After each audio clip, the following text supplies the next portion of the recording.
3 जुलाई से पवित्र अमरनाथ की यात्रा शुरू हो गई है।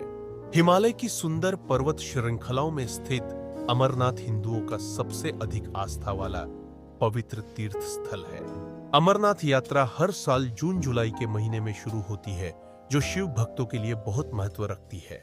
अमरनाथ की खासियत पवित्र गुफा में बर्फ से शिवलिंग का बनना है। प्राकृतिक हिम से बनने के कारण ही इसे हिमानी शिवलिंग या बर्फानी बाबा भी कहा जाता है।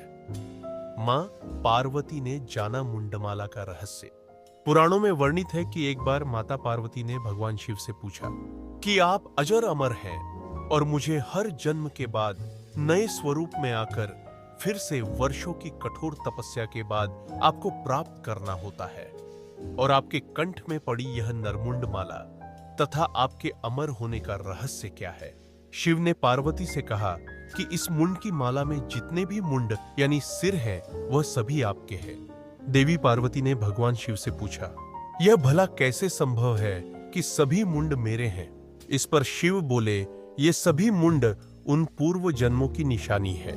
भगवान शिव ने माता पार्वती से एकांत और गुप्त स्थान पर अमर कथा सुनने को कहा, जिससे कि अमर कथा कोई अन्य जीव ना सुन पाए, क्योंकि जो कोई भी इस अमर कथा को सुन लेता है वह अमर हो जाता। पौराणिक मान्यताओं के अनुसार अमरनाथ की गुफा ही वह स्थान है जहां भोलेनाथ ने पार्वती को अमर होने के गुप्त रहस्य बताए थे।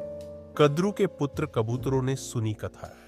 भोलेनाथ ने जीवन के गूढ़ रहस्य की अमर कथा अपनी अर्धांगिनी देवी पार्वती को सुनाना शुरू किया, जिसमें उन्होंने जगत का सबसे बड़ा रहस्य, सृष्टि का आदि और अंत सब कुछ बताया। पर कथा सुनते सुनते पार्वती जी को निंद्रा आ गई और वह सो गई। इस बात का महादेव को आभास नहीं हुआ।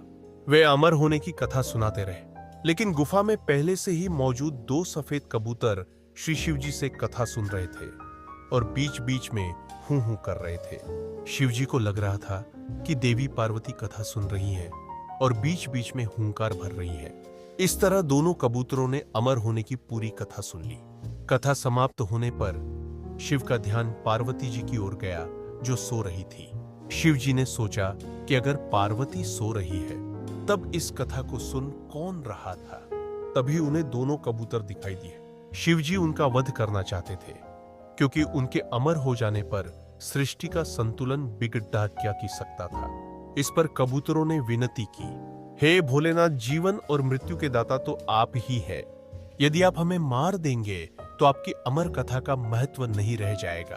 आपकी कथा असत्य सिद्ध हो जाएगी। इस पर शिव जी ने कबूतरों को प्राणदान दे दिया और उन्हें आशीर्वाद दिया कि तुम सदैव इस स्थान पर शिव पार्वती के प्रतीक चिन्ह के रूप में निवास करोगे। मान्यता है कि यह कबूतर का जोड़ा तब से अमर हो गया एवं अमरनाथ जाने वाले कई श्रद्धालुओं ने उन्हें देखने का दावा भी किया है। इस तरह से यह गुफा अमर कथा की साक्षी हो गई व इसका नाम अमरनाथ गुफा पड़ा।